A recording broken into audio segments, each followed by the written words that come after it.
বন্ধুরা, তোমাদের জন্য দেখো একটা নিত্য নতুন রেসিপি নিয়ে চলে এসেছি।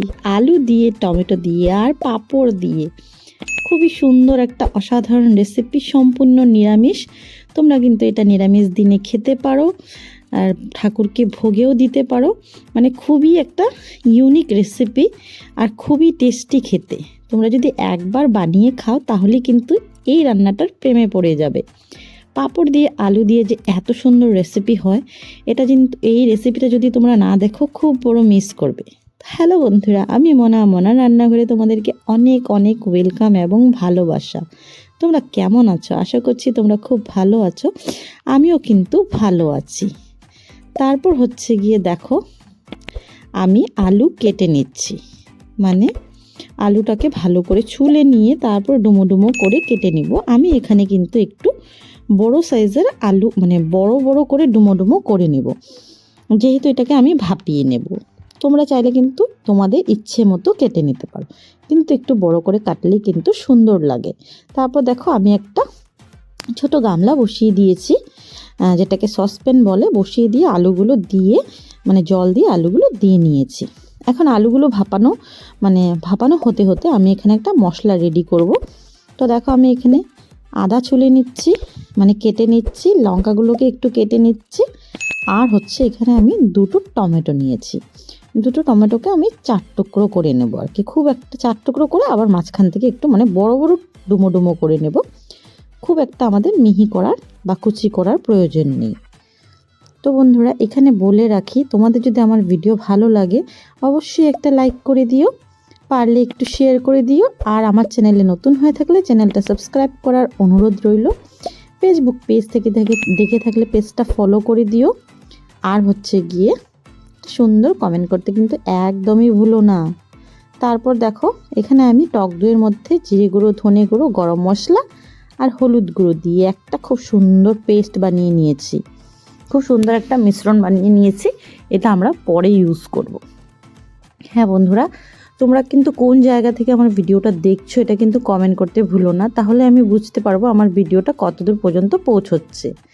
তারপর দেখো, একটা কড়াই গরম বসিয়ে দিয়ে সাদা তেল দিয়ে ওটার মধ্যে আমি গোটা গরম মশলা দিয়ে দিয়েছি। গোটা গরম মশলা দিয়ে টমেটো, আদা, কাঁচা লঙ্কা যে ডুমো করে রেখেছিলাম সেটা দিয়ে দিয়েছি। দিয়ে কিন্তু এখন নাড়াচাড়া করে এটাকে ভেজে নেব। তো তোমরা ভাবছো তো যে এটা কী করছি, চলো ভিডিওটা পুরো দেখো, তাহলে বুঝতে পারবে। এখন এখানে 2 চামচের মতো সাদা তিল দিয়ে নিলাম। দিয়ে নিয়ে দেখো আবার মিশিয়ে নিচ্ছি, মিশিয়ে একটু ভাজা ভাজা করে নেব। ভাজা ভাজা করার পর এটাকে আমি আলাদা একটা পাত্রে তুলে রেখে দেব। দেখো বন্ধুরা, নাড়াচাড়া করে একটু সুন্দর করে ভেজে নিচ্ছি আর কি, একটা সুন্দর গন্ধ বেরোবে, তখনই তোমরা বুঝতে পারবে যেটা ভাজা হয়ে গেছে। তখন তোমরা এটাকে সাইড করে তুলে নেবে। দেখো আমি সাইড করে তুলে নিচ্ছি। এই দেখো আমার তোলা হয়ে গেছে, দেখতেই পেলে একটা প্লেটের মধ্যে। এটা ঠান্ডা হওয়ার জন্য রেখেছি বন্ধুরা। ওই সেম কড়াইটাতে আমি আরেকটু সাদা তেল দিয়ে নিলাম। বন্ধুরা, তোমরা কিন্তু চাইলে কড়াইটাকে পরিষ্কার করে নিতে পারো, আমি আর করলাম না। তারপর দেখো, এখানে ছোট ছোট সাইজের যে পাঁপড়গুলো হয়, আমি এক এক করে অনেকগুলো পাঁপড় ভেজে নেব।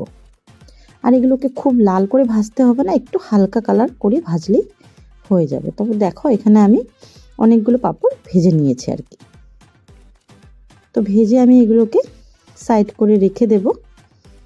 দেখো, এই পাঁপড়গুলো কিন্তু তেলে দেওয়ার সাথে সাথেই কিন্তু গোল হয়ে যায়, তো তোমাদের কিন্তু প্রতিটা সাইড ফলো করে ভাজতে হবে। তারপর তুলে রেখেছি। এখন আমি এখানে দিয়ে দিলাম সর্ষের তেল একটুখানি দিয়ে, দেখো ওই ভাপানো আলুগুলোকে আমি এখন খুব সুন্দর করে কিন্তু লাল লাল করে ভেজে নেব। আর এদিকে দেখো, পাঁপড়টা আমি সাইড করে রেখে দিয়েছি। দেখো আলুটা লাল লাল করে ভাজা হয়ে গেছে। এখন আমি এটা তুলে নেব, একটা পাত্রের মধ্যে বা একটা থালার মধ্যে তুলে রেখে দেব। তারপর হচ্ছে কি বাকি রান্নাটা করব। তো এই যে আমি ভেজে রেখেছিলাম টমেটো, আদা, কাঁচা লঙ্কা, সাদা তিল, এগুলো দেখো ইসে হয়ে গেছে, কিন্তু ঠান্ডা হয়ে গেছে। তো আমি এগুলোকে কি করব, এখন একটা মিক্সি জারের ভেতর দিয়ে দিলাম। দিয়ে এটাকে একটা পেস্ট বানিয়ে নেব। আর এদিকে আরেকটু সর্ষের তেল দিয়ে এখানে দিয়ে দিলাম তেজপাতা, শুকনো লঙ্কা আর গোটা জিরা ফোড়ন। ফোড়নটা খুব সুন্দর একটা মিষ্টি গন্ধ বেরোলে একটু নাড়িয়ে চাড়িয়ে তারপর দিয়ে দিলাম একটুখানি চিনি। আর বন্ধুরা, তোমরা যদি এভাবে তেলের মধ্যে একটুখানি চিনি দিয়ে চিনিটা একটু কালার আসার পর রান্না করো, খুবই সুন্দর একটা কালার আসে। তো দেখো চিনিটা কিন্তু ক্যারামেল হয়ে গেছে আর কি, একটু কালো কালো হয়ে গেছে।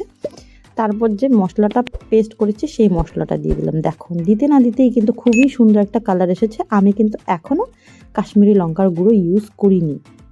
তারপর যে টক দইয়ের সাথে মশলাগুলো ফেটিয়ে রেখেছিলাম সেটাও দিয়ে দিলাম। দিয়ে কিন্তু আবারও এখন খুব ভালো করে মিশিয়ে নেব। দেখো বন্ধুরা, তোমরা কিন্তু দেখলেই বুঝতে পারছো যে কত সুন্দর একটা কালার আসছে। তো এগুলোকে খুব ভালো করে নাড়িয়ে চাড়িয়ে নিয়েছে। দেখো এখন একটু একটু তেল সেপারেট হওয়া শুরু হয়েছে। এখন কিছু মশলা দিয়ে দেবো। তো দিয়ে দিলাম নুন। আর যেহেতু আমি আগে হলুদ গুঁড়ো দিয়ে রেখেছিলাম তার জন্য আর হলুদ গুঁড়ো দেবো না। তো নুন দিয়ে ভালো করে মিশিয়ে নেব। এখন দেখো আমি ভেজে রাখা আলুটা দিয়ে দিচ্ছি। আলুটা দিয়েও কিন্তু বন্ধুরা খুব সুন্দর করে আমাদের মশলার সাথে মেশাতে হবে, যেন সবগুলো মশলা তেল আলুর সাথে খুব ভালো করে একদম কোটিং হয়ে যায়, খুব ভালো করে মিশে যায়। দেখো কিন্তু আমরা খুব সুন্দরভাবে একটু সময় নিয়ে এটাকে মেশাবো, একটু কষিয়ে নেব ভালো করে। আরও যখন তেল ছেড়ে আসবে তখন কিন্তু আমাদের রান্নাটা হবে। তো দেখো অনেকটাই তেল ছেড়ে এসেছে, দেখতেই পাচ্ছ তোমরা। তোমাদেরকে একদম দেখো কাছ থেকে দেখাচ্ছি, তোমরা কিন্তু সাইডে দেখতে পাচ্ছ তেল সেপারেট হয়ে গেছে। এখন এখানে আমি দিয়ে দিলাম অল্প একটু কসুরি মেথি হাতে ঘষে, দিয়ে এটা আবার মিলিয়ে নেব। তো বন্ধুরা, এইভাবে যদি কসুরি মেথি দিয়ে কোনো নিরামিষ রান্না করা যায়, খুবই সুন্দর একটা গন্ধ আসে। কসুরি মেথি কিন্তু নিরামিষ বলো আমিষ বলো সব রান্নাতেই ইউজ করা যায়। তো দেখো কোন সময় দিতে হবে, কিভাবে দিতে হবে সেটা কিন্তু বুঝতে হবে। দেখতে পাচ্ছ সাইড থেকে কিন্তু পুরো তেলটা সেপারেট হয়ে গেছে। এখন আমি একটু জল দিয়ে দিলাম। জলটা দিয়ে আমি নাড়িয়ে চাড়িয়ে দেখে নেব যে পরিমাণটা ঠিক আছে কি না। যেহেতু পাঁপড় কিন্তু অনেকটাই জল চুষে নেয়, তো যদি মনে হয় যে আরেকটু জল লাগবে তাহলে কিন্তু আমি আরেকটু জল অ্যাড করব। দেখো কিন্তু অনেকটা শুকিয়ে গেছে, তো আমি আরও একটু জল অ্যাড করে দিলাম, দিয়ে আবার ভালো করে মিশিয়ে নেব। তো বন্ধুরা, কেমন হয়েছে রেসিপিটা কমেন্টে জানাতে কিন্তু একদমই ভুলো না। আর তোমরা কিন্তু অবশ্যই একবার এটা ট্রাই করো, ট্রাই না করলে বুঝতে পারবে না, একবার বানিয়ে খেয়ে দেখো। তারপর দেখো আমি এখানে ধনে পাতা কুচি করে নিচ্ছি, ধনে পাতা দেবো আর কি। তো এই সিজনে কিন্তু ঠান্ডার সিজনে আমাদের প্রতিটা রান্নাতে কিন্তু জান এনে দেয় এই ধনে পাতা। তো এখন আমি কি করব, পাঁপড়গুলোকে একটু ছোট ছোট করে টুকরো করে নেব। যেহেতু আমি গোটা গোটা ভেজেছি, তো গোটা গোটা দেবো না, একটু টুকরো টুকরো করে দেবো, তাহলে আরও সুন্দর হবে, আরও খুব সুন্দর করে কিন্তু মিশে যাবে এটার সাথে। তো দেখো আমি একটু টুকরো টুকরো করে নিচ্ছি বন্ধুরা, তোমরাও কিন্তু এভাবে করে নেবে। দেখো খুব একটা গুঁড়ো গুঁড়ো করার দরকার নেই, একটু টুকরো টুকরো করে নিলেই হবে। তো দেখো ঝোলটা ফুটে উঠেছে। এখন আমি ভেজে রাখা পাঁপড়টা দিয়ে দিলাম, দিয়ে এটাকেও কিন্তু খুব ভালো করে মেশাতে হবে। ঝোলটার সাথে পাঁপড়গুলো খুব ভালো করে মিশিয়ে দিতে হবে, যেন পাঁপড়টা একদম সফট হয়ে যায়। আর খেতে কিন্তু ভীষণ ভালো লাগে, ভীষণ ভালো লাগে। যে খেতে পছন্দ করে না পাঁপড়ের তরকারি, তাকেও যদি একবার খাও সেও কিন্তু প্রেমে পড়ে যাবে। তারপর দেখো ধনেপাতা কুচিটা একটু দিয়ে দিলাম, একটু বেশি করেই দিয়ে দিলাম, দিয়ে মিশিয়ে নেব। আর একটা জিনিস দেবো, দিলেই কিন্তু আমাদের রান্না কমপ্লিট। তো দেখো এখানে আমি ঘি দিয়েছি, তো এটা হচ্ছে আমুলের ঘি, তাই একটু দেখতে সাদা সাদা।